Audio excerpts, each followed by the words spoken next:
साथियों, नमो बुद्धाय, नमस्कार।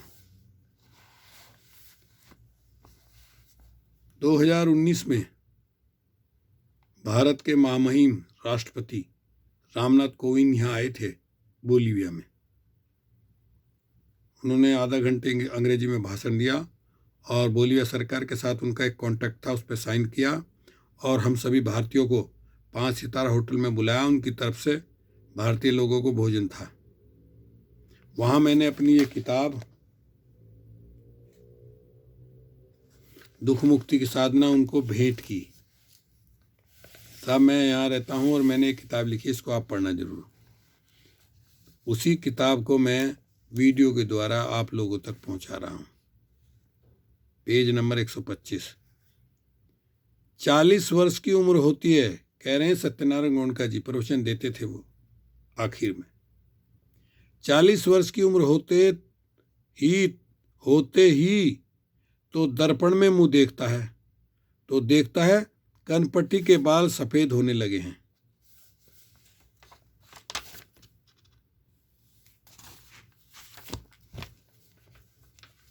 तो भागता है किसी केमिस्ट की दुकान पर से काला रंग खरीद कर लाता है।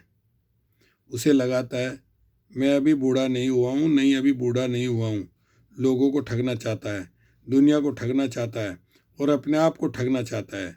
अभी जवान है, अभी जवान हूँ। अरे इस कुदरत को कहाँ ठगने जाएगा, इस प्रकृति को कहाँ ठगने जाएगा। बूढ़ा हुए जा रहा है, जर्जरित हुए जा रहा है, मृत्यु की ओर भागे जा रहा है। इस पर अगर मेरा आधिपत्य होता, मैं कहता नहीं, तू नहीं बूढ़ा हो सकता, तू जर्जरित नहीं हो सकता। तुझको मैं कहूँ वैसा ही होना पड़ेगा। कौन सुनता है हमारी? कहाँ हमारी आधिपत्य है? ये सारे का सारा प्रपंच, इस पर हमारा कोई आधिपत्य नहीं है। मैं नहीं, मेरा नहीं, आत्मा नहीं, अनात्म बोध अनुभूतियों से जानेगा तो इसके प्रति जो आसक्ति होने लगी, तादात्म्य भाव होने लगा, बुद्धि से 1000 बार कहता है ये मैं नहीं हूँ, ये मेरा नहीं है, आत्मा नहीं है, ये चित्त नहीं है, मैं नहीं हूँ, ये शरीर भी मैं हो गया है, मैं मेरा हो गया। कितनी गहरी आसक्ति हो गई इसके प्रति, ये चित्त ही मैं हो गया है, मेरा हो गया है, कितनी गहरी आसक्ति हो गई है। ऐसा अनुभूति से जानने लगेगा तो आसक्ति टूटने लगेगी। सचमुच ये तो मेरा है, अरे कहीं कुछ मैं कहने के लिए नहीं, मेरा कहने के लिए नहीं। व्यवहार जगत में तो ऐसा कहना ही पड़ता है भाई, नहीं तो काम कैसे चले। दुनिया का यूं कहे कि ये बुदबुदे का पुंज इस बुदबुदे के पुंज को यूं कहता है, तो दुनिया का काम कैसे चलेगा। तो मैं भी कहना पड़ता है, तू भी कहना पड़ता है, तेरा भी कहना पड़ता है। ये व्यवहार जगत की बात, दोनों बात समझ में आती रहेंगी।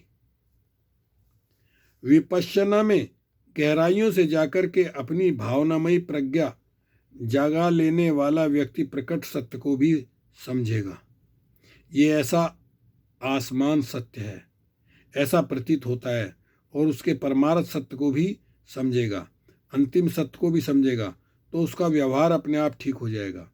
और नहीं तो फिर एक दूसरी अति में चला जाए बावला होकर के। ये खंबा है ना, लगता बड़ा ठोस है, तो तरंग ही तरंग, वैज्ञानिक भी कहते हैं तरंग ही तरंग, भगवान बुद्ध भी कहते हैं तरंग ही तरंग। तो लगाऊं ठोकर इसको, तरंग से तरंग निकल जाएगी और क्या होगा, कहाँ चोट लगेगी। लगाए ठोकर पांव टूट जाएगा, ना सिर फूट जाएगा, ना पांव टूट जाएगा, ना सिर फूट जाएगा ना। अरे व्यवहारिक होगा ये। आसमान सत्य भी सत्य है, लेकिन अंतिम सत्य तरंगे ही तरंगे हैं। अनित्य ही अनित्य है, दुख ही दुख है, अनात्म की अनात्म है, अनात्म ही अनात्म है, तो उसके प्रति आसक्ति टूटेगी। ये सारा काम एक ध्येय, एक लक्ष्य लेकर कर रहे हैं कि भीतर के स्वभाव बन गया है।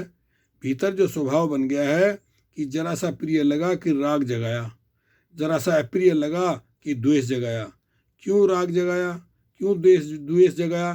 कि भीतर में एक मान रहे हैं उसे मैं के प्रति बहुत गहरी आसक्ति है, तो उसके खिलाफ कुछ हो ना जाए जो उसको अच्छा ना लगे। वो हो जाए न हो न जो उसको अच्छा लगे वही हो, तो इसे याद राग या इस ये यादें राग जगाते हैं, इस मारे द्वेष जगाते हैं। अब ये टुकड़े टुकड़े करके देखता चला जाएगा तो अपने आप राग टूटेगा, द्वेष टूटेगा, आसक्ति टूटेगी, अनासक्त होता चला जाएगा। ये प्रज्ञा जितनी जितनी पुष्ट होती चली जाएगी उतना स्थित प्रज्ञ होता चला जाएगा। प्रति क्षण प्रज्ञा में रहेगा।